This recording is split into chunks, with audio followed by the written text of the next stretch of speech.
Bonjour à toutes et à tous et bienvenue sur Mosaïque Cristal. Dans notre émission, on revient largement sur les événements du week-end, du sport et de la culture notamment, à commencer par l'ouverture de la saison culturelle à Sarreguemines. On en parle dans le Flash Info du jour. La saison culturelle est lancée à Sarreguemines. La soirée d'ouverture a eu lieu ce vendredi soir à l'Hôtel de Ville. Un quartet de jazz manouche et l'officine du Gueux étaient sur scène alors que Vladimir Spoutnik était à l'accueil des spectateurs et mettait l'ambiance dans la salle. La 19e édition de la braderie de la Croix-Rouge a eu lieu ce dimanche en zone commerciale de Neunkirch.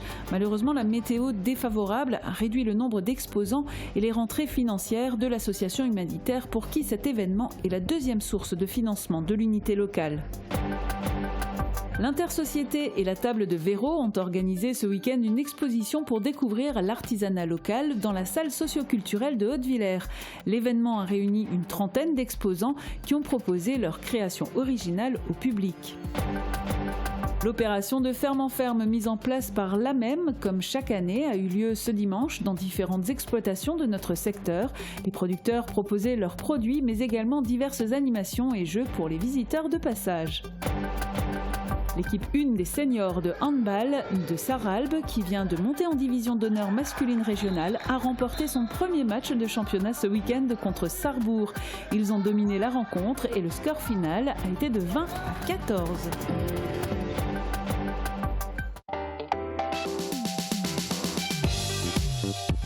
Mercredi, retrouvez votre nouvelle émission hebdomadaire Polygone. Le thème de cette semaine, rouler branché ou pas. On parlera de l'évolution des voitures électriques, de leur place sur notre secteur, des infrastructures mises en place pour les accueillir ou de son impact écologique et économique. Posez vos questions sur notre page Facebook ou par mail à contact@mosaïque-cristal.tv. Nos invités répondront en direct à 19h. Crise sanitaire oblige, le bilan de certains commerçants n'est pas au beau fixe, mais certains arrivent à tirer leur épingle du jeu. Au centre-ville de Sarreguemines, de nouveaux commerces ont même fait leur apparition depuis la rentrée. C'est un élan positif en fait pour la municipalité. David, parmi ces enseignes, il y a un magasin de vélo qui s'est installé près de la gare. Salut Rani, effectivement nous sommes chez Always Bike. Tu vas me dire qu'on n'arrête plus de parler du vélo, on y a consacré une émission entière la semaine dernière. D'ailleurs pour celles et ceux qui veulent la revoir, c'est possible sur notre site internet mosaïque-cristal.tv. Aujourd'hui il s'agit plus d'une rencontre. Nous allons vous raconter l'histoire de Thierry Roux, le gérant de Always Bike. Comment a-t-il monté son affaire? Vous le verrez dans le reportage. Le magasin ouvert il y a peu de temps, le 8 septembre. Je ne sais pas si tu t'y es déjà rendu Urani. En venant ici on sent rapidement qu'on a affaire à un passionné. Personnellement, je ne pratique pas le vélo, mais je crois que je vais m'y mettre et on peut commencer ensemble si tu veux. Eh bien avec plaisir, David, reste plus qu'à s'équiper alors. Mais avant, on va brancher nos guitares. Et oui, les concerts et spectacles ont repris à Sarreguemines. La saison culturelle a été lancée vendredi soir avec un groupe bien connu du secteur, l'Officine du Gueux. Et bien d'autres surprises. Julia Bitran a assisté à la soirée. L'ambiance, la musique, c'est vraiment un pur bonheur de retrouver les techniciens qui ont pu travailler toute la journée. Depuis le mois de mars, c'était vraiment très très long. Le bonheur qui rayonne d'ici, voilà, se voit depuis l'espace. La culture reprend ses droits à Sarreguemines, certes avec moins de monde, évidemment avec des précautions pour respecter le protocole sanitaire, mais les musiciens sont sur scène et la salle vibre à nouveau. La saison culturelle a été lancée avec une soirée d'ouverture à la programmation 100% locale. Bien sûr, nous venons tous pour l'officine du Gueux, bien sûr. Petite surprise à l'accueil, c'est encore un Pecholena qui va nous accueillir, Vladimir Spoutnik qui va sillonner à travers la salle. Petite patience. Et puis Sinti von Gatte, donc un quartet de jazz manouche qui nous accueille également en prime.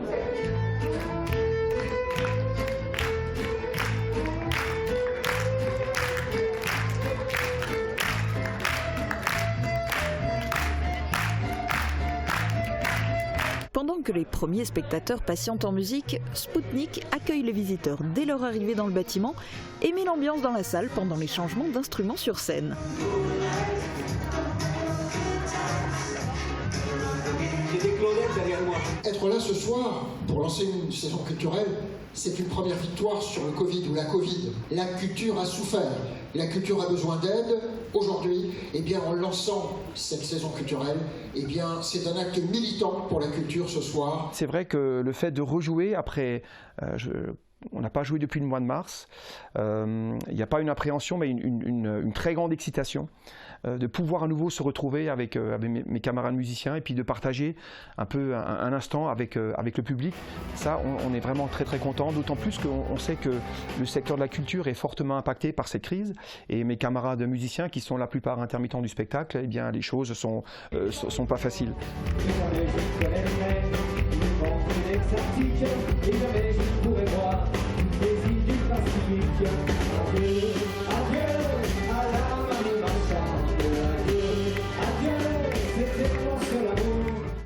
Et pour le moment, il y a moins de 500 abonnés contre plus de 600 en moyenne les dernières années.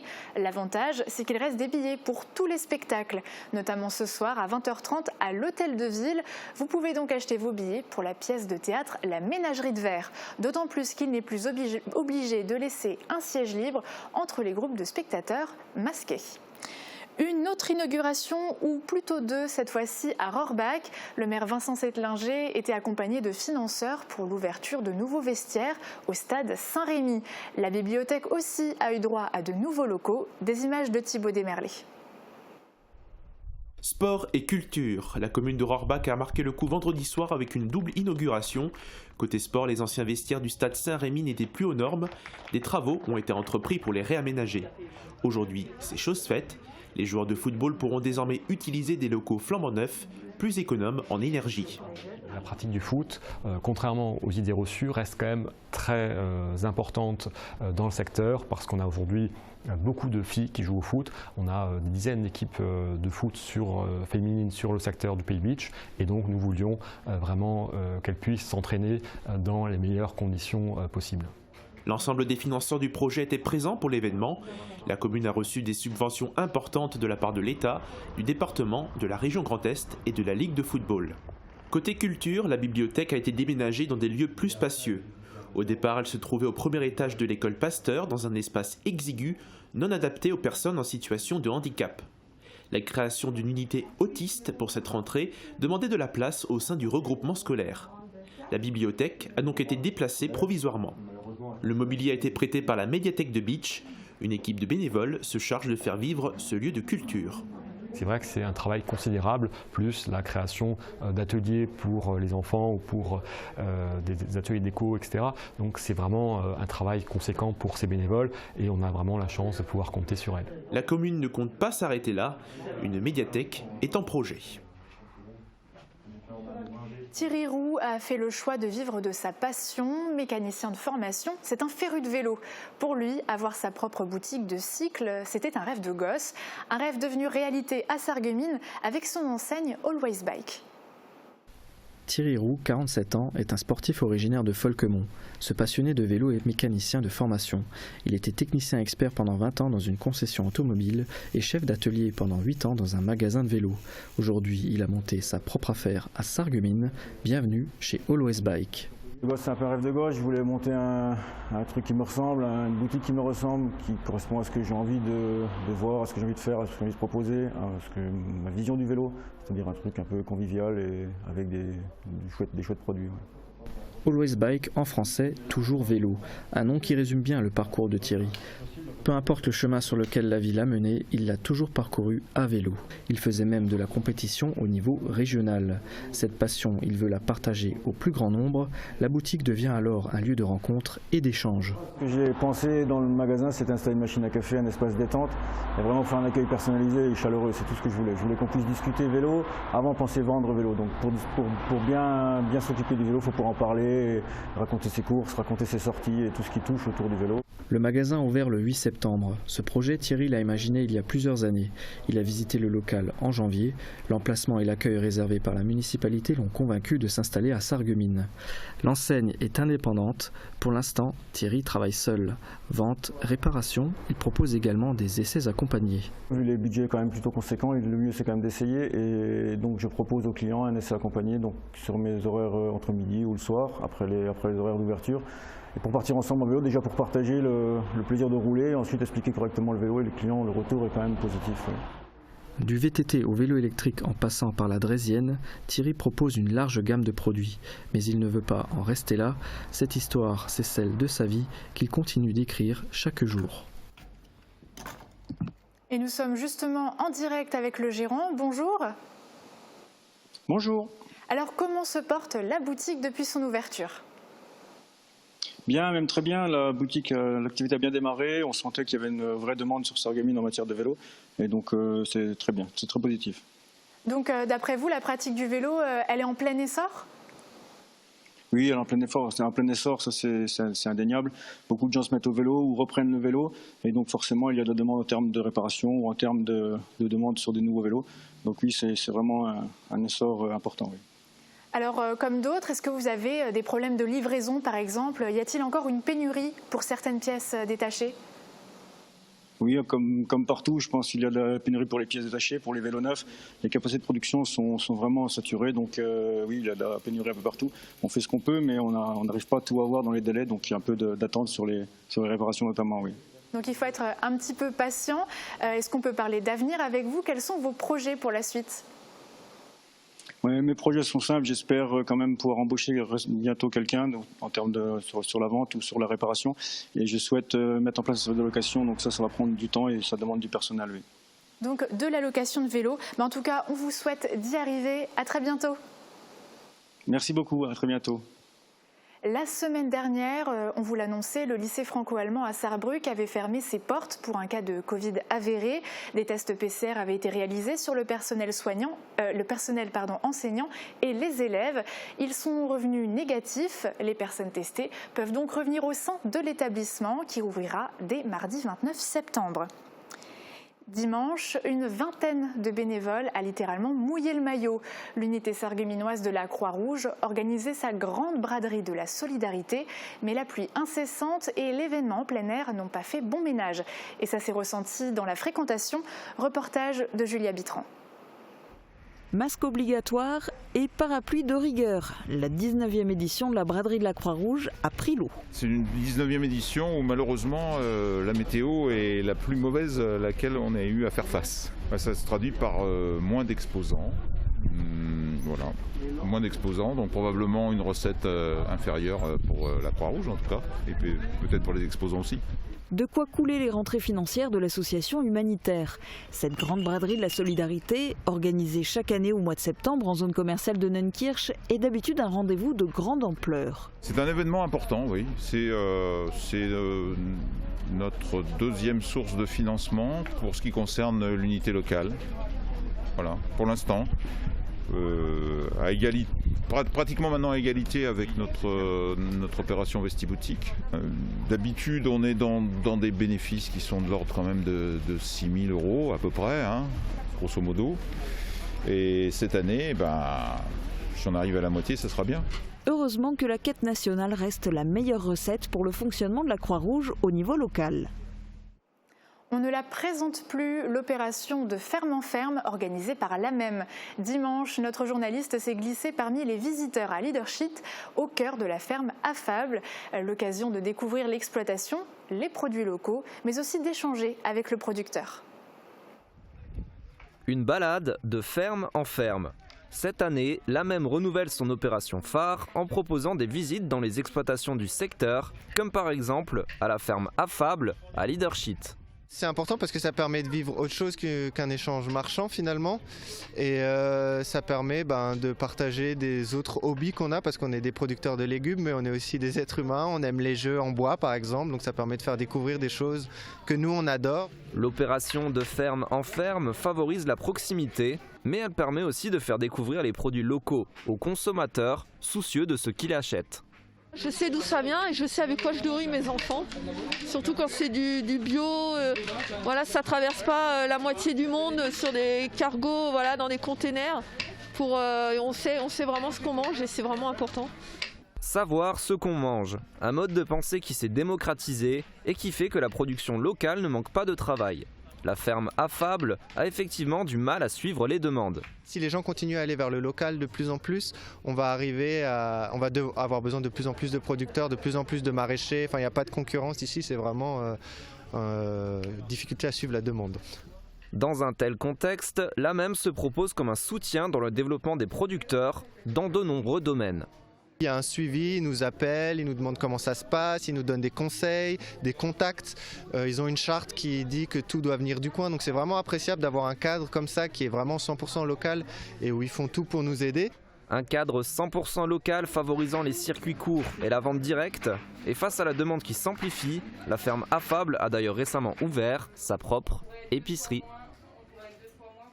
Des événements qui se sont passés sous un temps pluvieux. Que nous réserve le ciel ensuite? Voici les prévisions météo et on se retrouve après pour la suite du journal. La météo vous est présentée par le Crédit Mutuel. Une banque qui appartient à ses clients, ça change tout.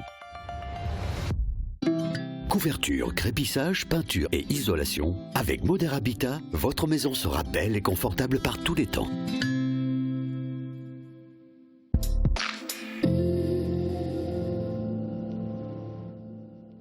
Bonjour tout le monde, côté météo, j'ai une bonne et une mauvaise nouvelle à vous annoncer. Alors la mauvaise, c'est que la pluie est déjà de retour pour demain, mais la bonne, c'est que ça va faire du bien à nos jardins. Et oui, l'automne est la saison idéale pour planter les choux, les laitues d'hiver et les navets. De quoi préparer de bonnes soupes pour se tenir chaud. Et pas besoin d'un jardin pour profiter de tout ça. Saviez-vous qu'à Sarreguemines, les jardinières et les massifs sont composés de fruits, de légumes et d'herbes aromatiques? Une déco originale et qui profite à tous. Mais la seule déco qui nous intéresse pour demain, c'est celle du ciel et malheureusement, ce sont les nuances de gris qui dominent. Les pluies débuteront dès le lever du jour mais ne dureront pas toute la journée. On peut espérer profiter de quelques éclaircies dans l'après-midi mais pas de quoi réchauffer les températures qui ne dépasseront pas les 17 degrés. Demain, nous fêterons les Michel et le soleil nous accompagnera de 7h29 à 19h13. Profitez bien du soleil aujourd'hui et à demain!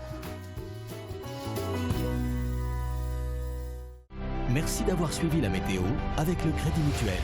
Une banque qui appartient à ses clients, ça change tout.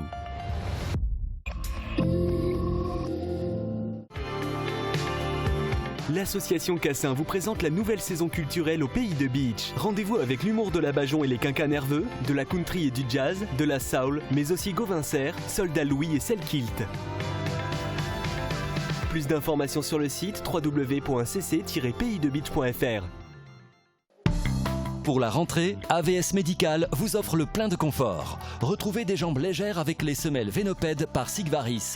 Composées d'une couche en mousse à mémoire de forme, assurant un confort absolu, d'une couche en microfibres antibactériennes et d'une couche en latex qui limite les mauvaises odeurs, elles seront votre allié parfait en toute saison. En plus, profitez d'une réduction de moins 20% jusqu'au 31 octobre. AVS Santé, notre métier, vous accompagner.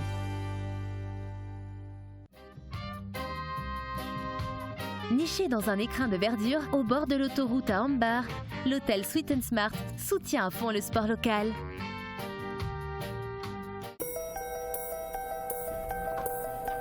Salut Antoine. Salut Alice. Ça va? Et toi? On aime que tu sois là. Ce serait pas mal qu'on se voit avant la réunion de 16h.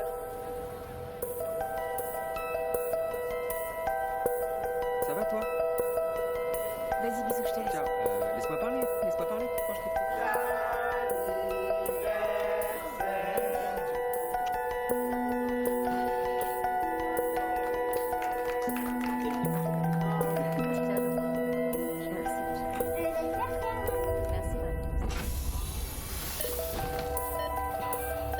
Elle désature.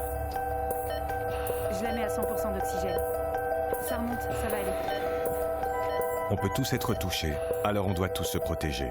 Ensemble, continuons d'appliquer les gestes barrières. Besoin d'aide 0800 130 000. Appel gratuit. Plus d'informations sur gouvernement.fr. Ceci est un message du ministère des Solidarités et de la Santé. Peinture, travail sur bois, composition florale. À Haute-Villers, le week-end était tourné vers l'artisanat. Plusieurs créateurs locaux étaient présents au cœur de la salle socio-culturelle pour présenter leur travail et échanger avec les curieux. Yannick Sûr était sur place. Rencontrez les artisans de votre région.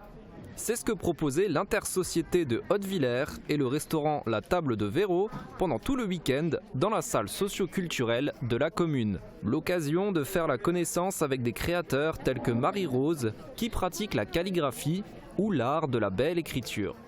C'est de la calligraphie latine et c'est devenu un mode d'expression artistique donc que je reproduis en faisant des cartes, en faisant des abat-jours, des compositions comme il y en a derrière moi là, où je mêle des écritures très classiques, codées, qui obéissent à des règles strictes, et puis des choses plus libres, voilà, qui sortent de mon imagination ou de celle des autres.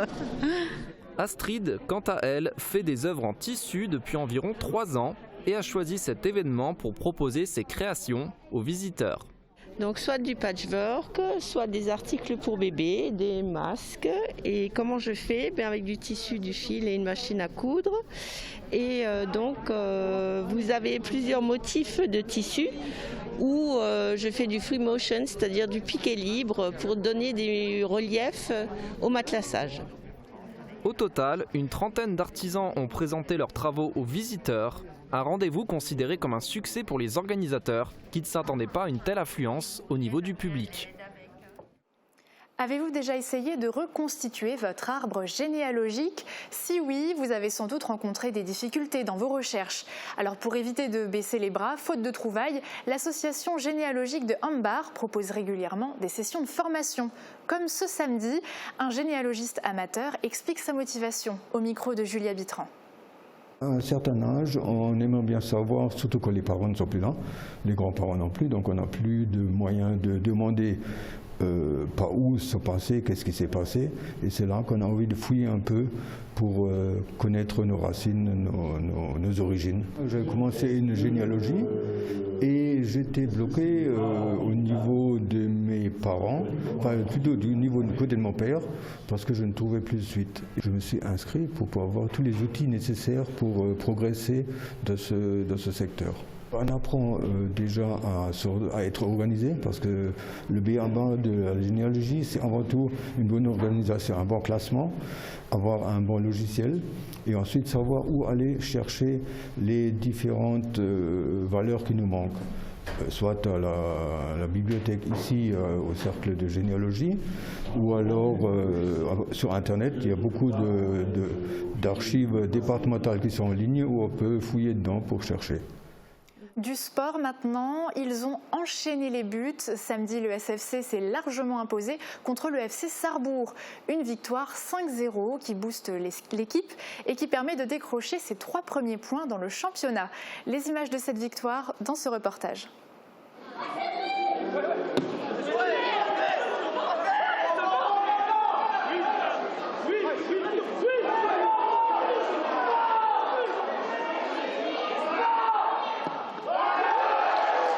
La victoire avant tout.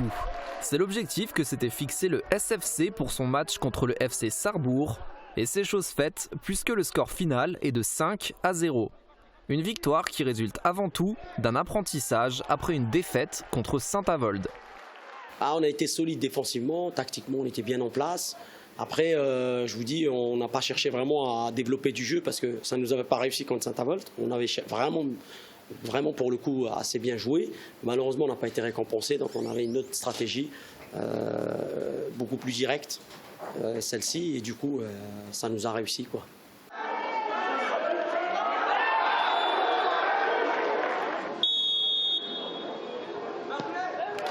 Parmi les buteurs, Mendy et Oreillard à la première mi-temps, puis Kowalczyk, Schwartz et Gokar à la seconde. Pour l'entraîneur, ce sont les attaquants qui ont joué un rôle crucial dans ce match. Ils nous ont fait du bien parce qu'ils ont mis une pression énorme sur l'adversaire. Ils ont mis de la qualité parce qu'on met quand même des buts, c'est pas anodin quand on marque 5 buts.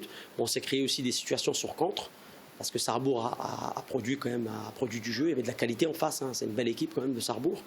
Et donc c'était pas évident, mais nos attaquants nous ont fait du bien, ils ont su garder le ballon quand il fallait le garder, ils ont su percuter, ils ont su amener de la qualité dans les 20 mètres adverses, c'est ce qu'on leur a demandé. Une victoire attendue par l'équipe et les supporters qui fait du bien au moral et qui vient lancer le SFC dans une nouvelle dynamique. On est content d'enfin renouer avec la victoire et d'enfin lancer notre saison. Le SFC prend donc ses 3 premiers points dans ce championnat et part avec un esprit combatif pour les prochaines rencontres. Décidément, le week-end n'aura pas été bon pour les sportifs de Sarrebourg. Ils se sont aussi inclinés en handball. C'était à Sarralbe samedi soir lors du premier match de championnat en division honneur masculine régionale. Les locaux ont célébré la reprise avec une première victoire à domicile. Retour en images.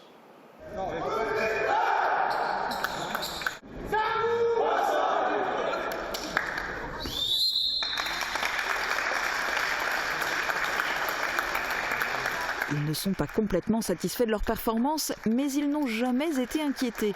Les handballeurs sarralbigeois en bleu ont dominé tout au long de la rencontre les joueurs de Sarrebourg en jaune. Les Sarrebourgeois ont certes ouvert le score, mais Sarralbe a aussitôt repris l'avantage et ne l'a plus jamais perdu. Presque rattrapés, 14-13 en deuxième mi-temps, les Sarralbigeois n'ont rien lâché et ont creusé l'écart.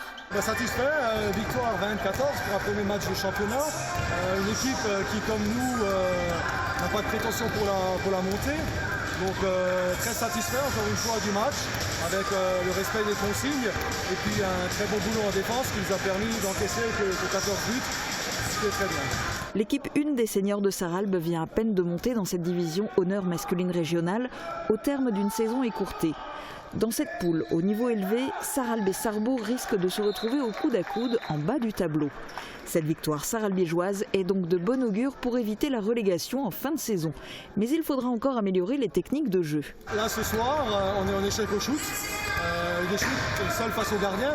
Donc ça va être beaucoup de shoots pour qu'on s'améliore à l'efficacité au tir et qu'on marque plus de buts. Et puis la défense, qui est le maître mot. On travaille depuis 15 jours, 3 semaines uniquement en défense. Et le résultat est là ce soir, on prend que 14 buts. Donc satisfait du match. En défense, un peu moins en attaque. Prochain match, le 3 octobre à l'extérieur, et ce sera face à Montigny-lès-Metz.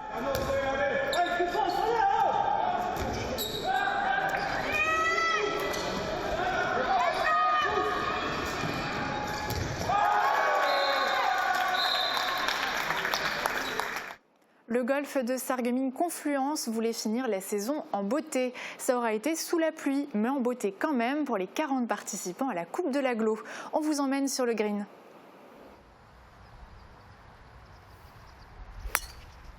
Et c'est parti pour le parcours de 18 trous.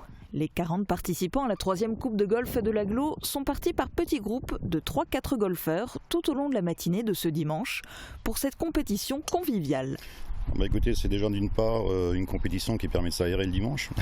Ça nous permet de ne pas rester chez nous. Une compétition, c'est toujours intéressant parce qu'on rencontre des personnes qu'on n'a pas l'habitude de rencontrer en temps normal. Il y a beaucoup d'Allemands, il y a beaucoup de Français. Ils ne sont pas tous licenciés à Sarreguemines. Et donc, en fait, on se retrouve tous mouillés. Et ce soir, on va tous dîner ensemble. Donc, ça peut être très sympathique.